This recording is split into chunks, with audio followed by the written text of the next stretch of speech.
Ito ang aking poster. Pasuwa mo, itapon mo. Itapon ang pasuwa sa tamang tapunan. Ito po napupulok.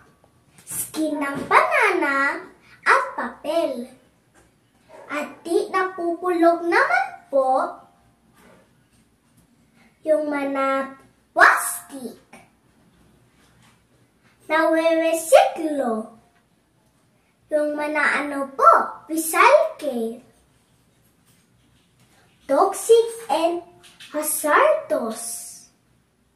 Yung mga dangerous na gamit na matutulis. Mga baso, buwato. Yan po.